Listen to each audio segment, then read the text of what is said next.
بہترین درود و سلام ہو۔ اما بعد، مومنو، اللہ کے احکام کو بجا لا کر اور اس کی منع کردہ چیزوں سے بچ کر اس کا تقوی اختیار کرو۔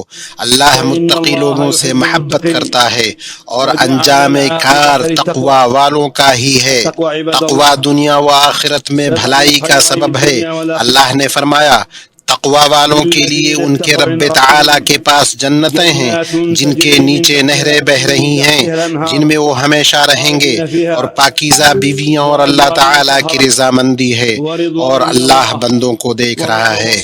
اللہ سبحانہ نے فرمایا، اور اگر ان بستیوں کے رہنے والوں ایمان لے آتے اور پرہیزگاری اختیار کرتے تو ہم ان پر آسمان اور زمین کی برکتیں کھول دیتے۔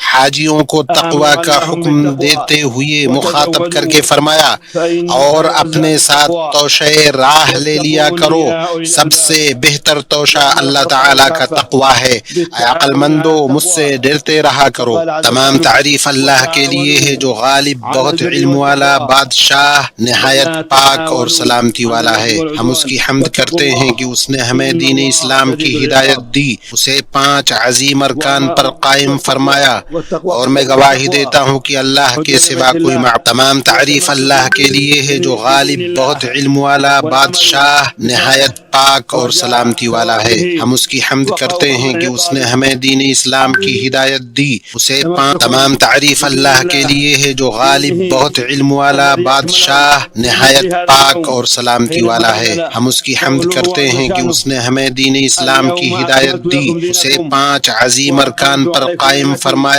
اور میں گواہی دیتا ہوں کہ اللہ کے سوا کوئی معبود برحق نہیں، وہ صاحب عظمت و کرم ہے، اور میں گواہی دیتا ہوں کہ محمد اللہ کے بندے اور اس کے رسول ہیں۔ ان پر، ان کے آل و اصحاب پر، اور ان کے نیکوکار اور نشان راہ پیروکاروں پر بہترین درود و سلام ہو۔ اما بعد، مومنو، اللہ کے احکام کو بجا لا کر اور اس کی منع کردہ چیزوں سے بچ کر اس کا تقوی اختیار کرو۔ اللہ متقی لوگوں سے محبت کرتا ہے اور انجام کار تقوی والوں کا ہی ہے۔ تقوی دنیا و آخرت میں بھلائی کا سبب ہے۔ اللہ نے فرمایا، تقوی والوں کے لیے ان کے رب تعالیٰ کے پاس جنتیں ہیں جن کے نیچے نہریں بہہ رہی ہیں، جن میں وہ ہمیشہ رہیں گے، اور پاکیزہ بیویاں، اور اللہ تعالیٰ کی رضامندی ہے، اور اللہ بندوں کو دیکھ رہا ہے۔ اللہ سبحانہ نے فرمایا، اور اگر ان بستیوں کے رہنے والوں ایمان لے آتے اور پرہیزگاری اختیار کرتے تو ہم ان پر آسمان اور زمین کی برکتیں کھول دیتے۔ حاجیوں کو تقوی کا حکم دیتے ہوئے مخاطب کر کے فرمایا، اور اپنے ساتھ توشہ راہ لے لیا کرو، سب سے بہتر توشہ اللہ تعالیٰ کا تقوی ہے۔ اے عقل مندو، مجھ سے ڈرتے رہا کرو۔ تمام مخلوقات کو تقوی کی بنیاد پر تعاون کرنے کا حکم دیا اور فرمایا، نیکی اور پرہیزگاری میں ایک دوسرے کی امداد کرتے رہو، اور گناہ اور ظلم و زیادتی میں مدد نہ کرو۔ اللہ سے ڈرتے رہو، بے شک اللہ سخت سزا دینے والا ہے۔ تقوی یہ ہے کہ بندہ اللہ کے عذاب سے ڈر کر، اس کے اچھے ثواب کی امید رکھ کر، اس کے دین کو مضبوطی سے تھامے، اس کی شریعت پر عمل کرے، اس دین کو مضبوطی سے تھامے جسے اللہ نے آج کے دن مکمل فرمایا تھا جب اللہ کا یہ فرمان نازل ہوا، آج میں نے تمہارا دین مکمل کر دیا، اپنی نعمت تم پر پوری کر دی، تمہارے لیے اسلام کو دین کے طور پر پسند کر لیا۔ دین اسلام کے 3 درجات ہیں، جن میں سب سے اعلیٰ درجہ احسان کا ہے، جس کی تشریح نبی صلی اللہ علیہ وسلم نے اپنے اس قول سے فرمائی، احسان یہ ہے کہ تم اللہ کی عبادت اس طرح کرو گویا تم اسے دیکھ رہے ہو، اور اگر تم اسے نہیں دیکھ سکتے تو یقیناً وہ تمہیں دیکھ رہا ہے۔ اللہ نے فرمایا، جن لوگوں نے بھلائی کی ان کے لیے اس دنیا میں بھلائی ہے، اور یقیناً آخرت کا گھر تو بہت بہتر ہے اور پرہیزگاروں کا کیا ہی خوب گھر ہے۔ دین کے درجات میں دوسرا درجہ ایمان کا ہے، جو زبان سے اقرار، دل میں یقین، اعضاء و جوارح سے عمل کا نام ہے۔ یہ طاعت سے بڑھتا ہے، معصیت سے کم ہوتا ہے۔ ایمان کی شاخیں 70 سے زیادہ ہے، ان میں سب سے اونچی شاخ لا الہ الا اللہ کہنا ہے، اور سب سے کم تر شاخ راستے سے تکلیف دہ چیز ہٹانا ہے۔ حیا ایمان کی ایک شاخ ہے۔ ایمان میں سے صلہ رحمی، والدین کے ساتھ حسن سلوک، سچ بولنا، نرم اور پاکیزہ گفتگو کرنا، معاہدوں اور وعدوں کو پورا کرنا اور حسن اخلاق اختیار کرنا ہے۔ اللہ نے فرمایا، اللہ تعالیٰ کی عبادت کرو، اس کے ساتھ کسی کو شریک نہ کرو، اور ماں باپ کے ساتھ احسان کرو، رشتہ داروں سے، یتیموں سے، مسکینوں سے، قرابت دار ہمسایہ سے، اجنبی ہمسایہ سے، پہلو کے ساتھی سے، راہ کے مسافر سے، ان سے جن کے تم مالک ہو۔ یقیناً اللہ تعالیٰ تکبر کرنے والوں اور شیخی خوروں کو پسند نہیں فرماتا۔ اللہ نے فرمایا، ایمان والو، عہد و پیمان کو پورا کرو، اور فرمایا، میرے بندوں سے کہہ دیجئے کہ بہت ہی اچھی بات منہ سے نکالا کریں، کیونکہ شیطان آپس میں فساد ڈلواتا ہے۔ بے شک شیطان انسان کا کھلا دشمن ہے۔ اور فرمان الہی ہے، نیکی اور بدی برابر نہیں ہوتی، برائی کو بھلائی سے دفع کرو، پھر وہی جس کے اور تمہارے درمیان دشمنی ہے ایسا ہو جائے گا جیسے دلی دوست، اور یہ بات انہی کو نصیب ہوتی ہے جو صبر کریں، اور اسے سوائے بڑے نصیبے والوں کے کوئی نہیں پا سکتا۔ ایمان میں سے ہے مصیبت کے وقت صبر کرنا، نعمت کے وقت شکر ادا کرنا، نافرمانی اور بیزاری کے بعد توبہ کرنا اور ندامت محسوس کرنا۔ فرمان ربانی ہے، صبر کرنے والوں ہی کو ان کا پورا پورا بے شمار اجر دیا جاتا ہے۔ ارشاد ربانی ہے، جب تمہارے پروردگار نے تمہیں آگاہ کر دیا کہ اگر تم شکر گزاری کرو گے تو بے شک میں تمہیں زیادہ دوں گا، اور اللہ نے فرمایا، اور یہ کہ تم اپنے رب سے مغفرت طلب کرو، پھر اس سے توبہ کرو، وہ تم کو وقت مقرر تک اچھا سامان زندگی دے دے گا، اور ہر زیادہ عمل کرنے والے کو زیادہ ثواب دے گا۔ ایمان کے 6 ارکان ہیں، اللہ پر، اس کے فرشتوں پر، اس کی کتابوں پر، اس کے رسولوں پر، آخرت کے دن پر، اور اچھی و بری تقدیر پر ایمان رکھنا۔ اللہ نے فرمایا، لیکن نیکی تو یہ ہے کہ کوئی شخص اللہ پر اور قیامت کے دن پر اور فرشتوں پر اور کتاب پر اور پیغمبروں پر ایمان لائے، اور فرمایا، بے شک ہم نے ہر چیز کو ایک اندازے کے ساتھ پیدا کیا ہے۔ ایمان کی ہی کے ذریعے نجات اور دنیا و آخرت کی بھلائی حاصل ہوتی ہے۔ اللہ نے فرمایا، اللہ نے مومن مردوں اور مومن عورتوں سے ان جنتوں کا وعدہ فرمایا ہے جن کے نیچے نہریں جاری ہیں، ان میں ہمیشہ وہ رہیں گے، ان صاف ستھرے پاکیزہ محلات کا جو ان ہمیشگی والی جنتوں میں ہے۔ اللہ کی خوشنودی سب سے بڑی چیز ہے، یہی بہت بڑی کامیابی ہے۔ اور فرمایا، وہ لوگ جو ایمان لائے، اپنے ایمان کو شرک سے آلودہ نہ کیا، انہی کے لیے امن ہے، وہی ہدایت پانے والے ہیں۔ اور فرمایا، یقیناً ہم اپنے رسولوں کی اور ان لوگوں کی مدد ضرور کریں گے جو ایمان لائے، دنیا کی زندگی میں بھی اور اس دن بھی جب گواہ کھڑے ہوں گے۔ اللہ پر ایمان کا مطلب ہے کہ ہم ایمان لائیں کہ وہی رب ہے، خالق ہے، کائنات کا مدبر ہے، اعلیٰ صفات اور اچھے ناموں سے متصف ہے۔ اللہ نے فرمایا، یقیناً تمہارا رب اللہ ہی ہے جس نے آسمانوں اور زمین کو 6 دنوں میں پیدا کیا، پھر عرش پر مستوی ہوا، وہی رات کو دن کا لباس پہناتا ہے کہ اس کے پیچھے دوڑتا چلا آتا ہے، اور اس نے سورج، چاند اور ستارے پیدا کیے جو اس کے حکم کے تابع ہیں۔ سن لو، پیدا کرنا اور حکم دینا اسی کا کام ہے۔ بہت بابرکت ہے اللہ جو تمام جہانوں کا رب ہے۔ اپنے رب کو گڑ گڑا کر چپکے چپکے پکارو، بے شک وہ حد سے نکلنے والوں کو پسند نہیں کرتا، اور زمین میں اس کی دوستی کے بعد فساد نہ پھیلاؤ، اور تم خوف و امید کے ساتھ اسے پکارو، بے شک اللہ کی رحمت نیکی کرنے والوں کے قریب ہے۔ ہم معزز فرشتوں پر ایمان رکھیں۔ اللہ نے فرمایا، اور فرشتے اپنے رب کی حمد کے ساتھ تسبیح کرتے ہیں اور زمین والوں کے لیے استغفار کرتے ہیں۔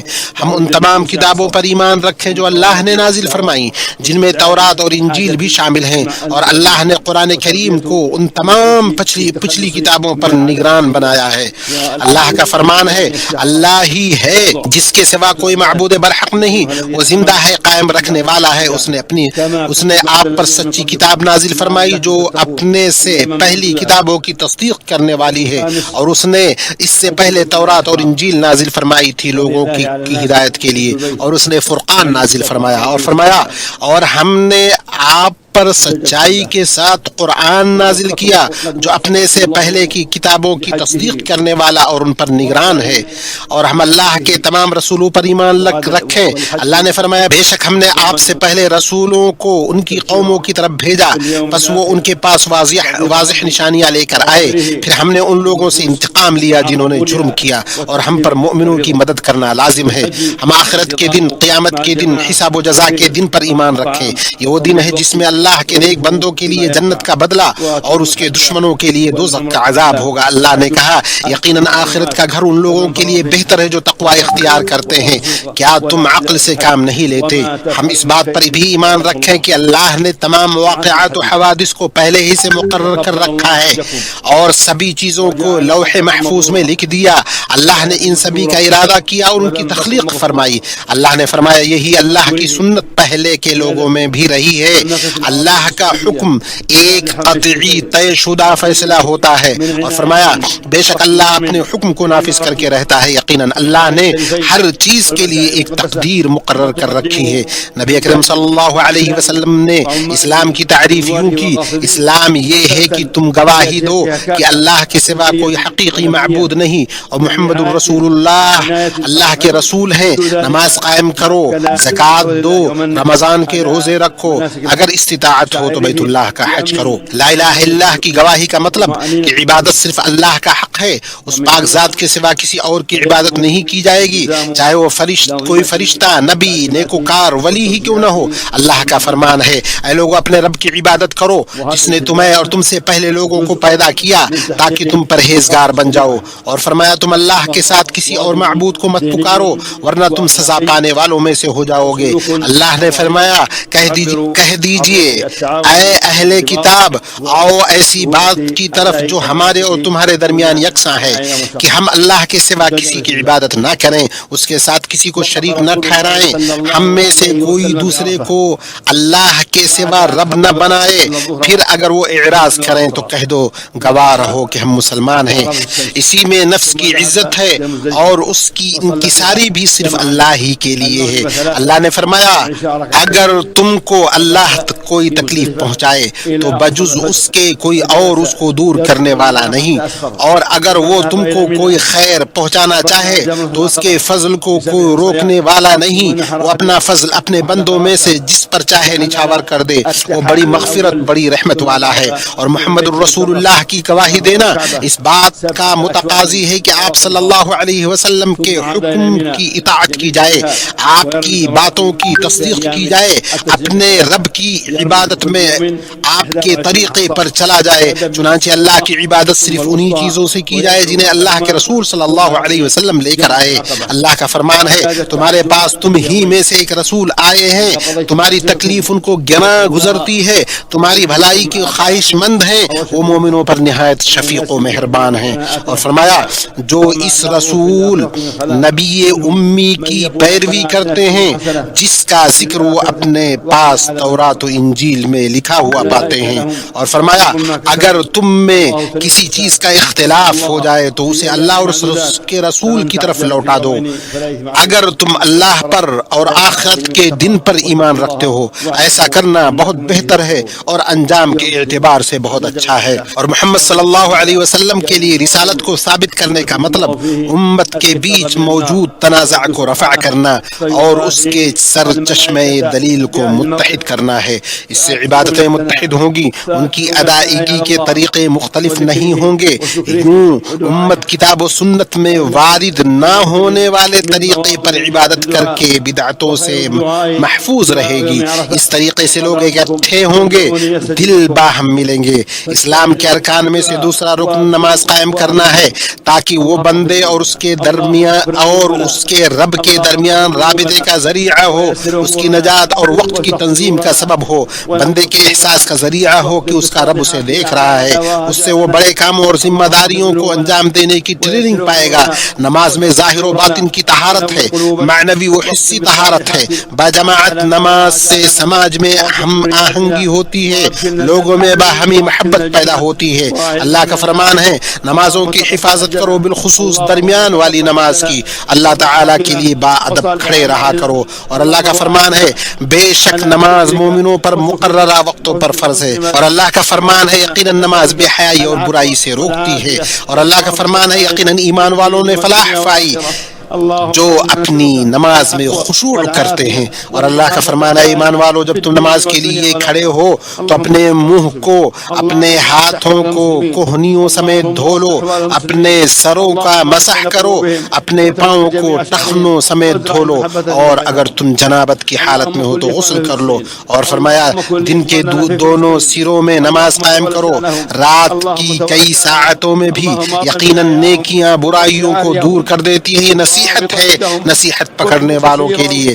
اسلام کے ارکان میں سے ہے کہ جو مال انسان کماتا ہے اس میں سے ایک حصہ مخصوص مصارف میں زکوٰۃ دینا، جس سے معاشرے کو نفع ہوگا، معیشت کی رفتار بڑھے گی، بخیلی، کنجوسی، انانیت سے نفس پاک ہوں گے، خرچ کرنے اور نوازنے پر نفس کی ٹریننگ ہوگی، اس سے ضرورت مندوں کی خبرگیری ہوتی رہے گی، سماجی رشتے مضبوط ہوتے رہیں گے، افراد جو معاشرے کے افراد باہم ایک دوسرے سے جڑتے رہیں گے، جس سے محبت پیدا ہوگی، الفت پنپے گی، سماجی ہم آہنگی حاصل ہوگی۔ اللہ کا فرمان ہے زکوٰۃ دیتے رہا کرو، اور جو کچھ بھلائی تم اپنے لیے آگے بھیجو گے سب کچھ اللہ کے پاس پالو گے، بے شک اللہ تعالیٰ تمہارے اعمال کو خوب دیکھ رہا ہے۔ اور اللہ کا فرمان ہے میری رحمت تمام چیزوں کو گھیری ہوئی ہے، تو وہ رحمت ان لوگوں کے نام ضرور لکھ دوں گا جو اللہ سے ڈرتے ہیں اور زکوٰۃ دیتے ہیں اور جو ہماری آیتوں پر ایمان لاتے ہیں۔ اور اللہ کا فرمان ہے آپ ان کے مالوں میں سے صدقہ لے لیجئے جس کے ذریعے آپ ان کو پاک و صاف کر دیں۔ اللہ کا فرمان ہے صدقے صرف فقیروں کے لیے ہیں، مسکینوں کے لیے، ان کے اصول کرنے والوں کے لیے، ان کے لیے جن کے دل اسلام کی طرف مائل ہوں، اور گردن چھڑانے میں، اور قرض داروں کے لیے، اور اللہ کی راہ میں اور راہ رو مسافروں کے لیے فرض ہے اللہ کی طرف سے، اور اللہ علم و حکمت والا ہے۔ اور چوتھا رکن ماہ رمضان کے روزے ہیں، جن سے صبر، شہوتوں سے لڑنے، مسکینوں کی ضرورت کے احساس کا نفسوں کو عادی بنایا جاتا ہے، ان کی تربیت کی جاتی ہے، بری عادتوں سے نکلیں، ان سے دل میں دنیا کی محبت کا غلبہ کم ہو جاتا ہے، ان میں تواضع اور جسم کی صحت ہے۔ اللہ کا فرمان ہے اے ایمان والو، تم پر روزے رکھنا فرض کیا گیا جس طرح تم سے پہلے لوگوں پر فرض کیے گئے تھے، تاکہ تم تقوی اختیار کرو۔ گنتی کے چند ہی دن ہیں، لیکن تم میں سے جو شخص بیمار ہو یا سفر میں ہو تو وہ اور دنوں میں گنتی کو پورا کر لے۔ پھر فرمایا ماہ رمضان وہ ہے جس میں قرآن اتارا گیا، جو لوگوں کو ہدایت کرنے والا ہے، اور جس میں ہدایت کی اور حق و باطل کی تمیز کی نشانیاں ہیں۔ تم میں سے جو شخص اس مہینہ کو پائے اسے روزہ رکھنا چاہیے، ہاں جو بیمار ہو یا مسافر ہو اسے دوسرے دنوں میں یہ گنتی پوری کرنی چاہیے۔ اللہ تعالیٰ کا ارادہ تمہارے ساتھ آسانی کا ہے، سختی کا نہیں۔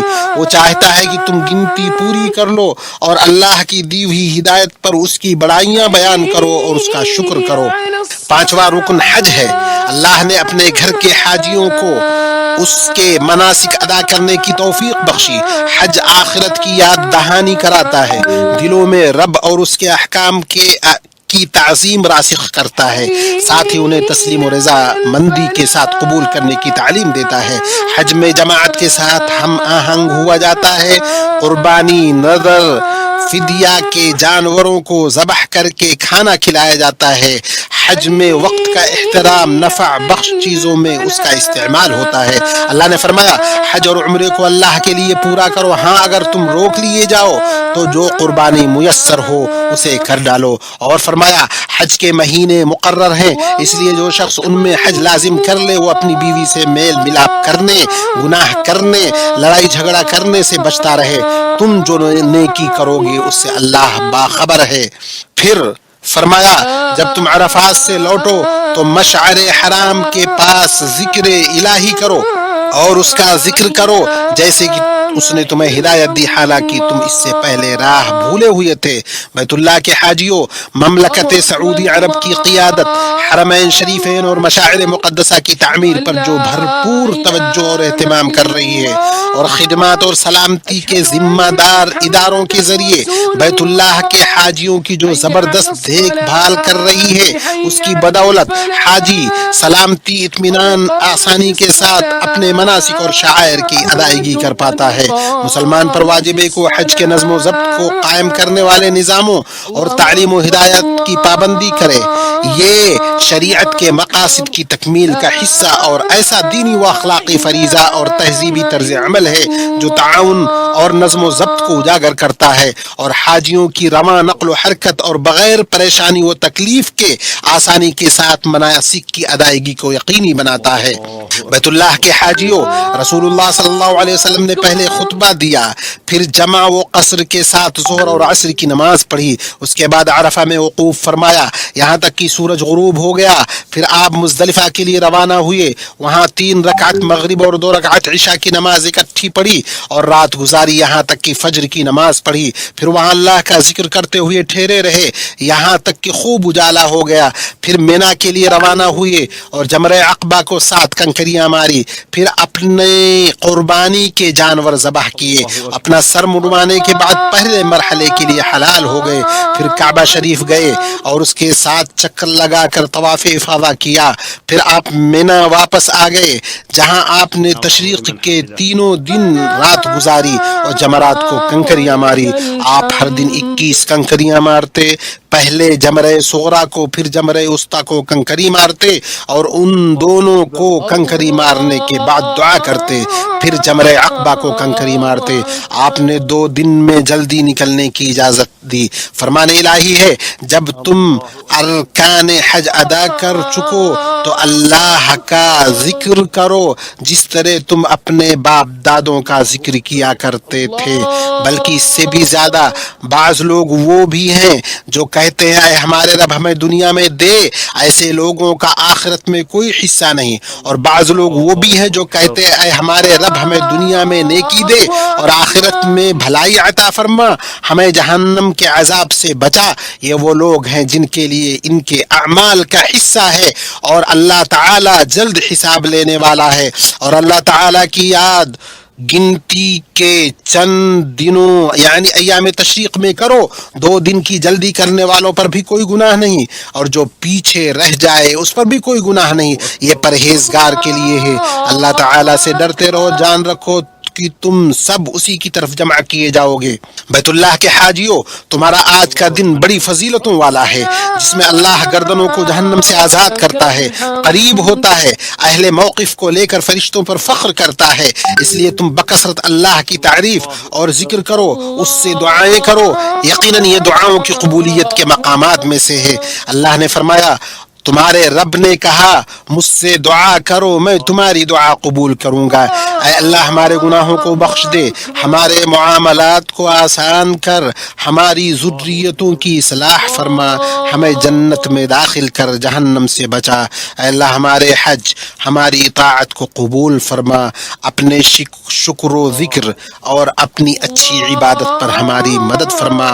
اے اللہ دنیا کے مشرق و مغرب میں مسلمانوں کے حالات سدھار دے، اے اللہ ان کے دلوں کو جوڑ دے، ان کے تمام معاملات کا ذمہ لے، ان کے بیچ محبت پیدا کر۔ اے اللہ تو فلسطین میں ہمارے بھائیوں کا خیال رکھ، اے اللہ تو ان کے بھوکے کو آسودہ کر، ان کے بے گھر کو آسرا دے، ان کے خوف زدہ کو امن عطا کر، ان کے دشمنوں کے شر سے ان کو بچا لے۔ اے اللہ تو مسلمانوں کے حکمرانوں کو ہر بلائی کی توفیق دے، انہیں ہدایت اور تقوی کا ذریعہ بنا۔ اے اللہ خادم حرمین شریفین شاہ سلمان بن عبد العزیز اور ان کے امانت دار ولی عہد محمد بن سلمان کو توفیق سے نواز، اور اسلام اور مسلمانوں کے لیے انہوں نے جو کچھ پیش کیا اور پیش کر رہے ہیں اس پر انہیں بہترین بدلہ عنایت کر۔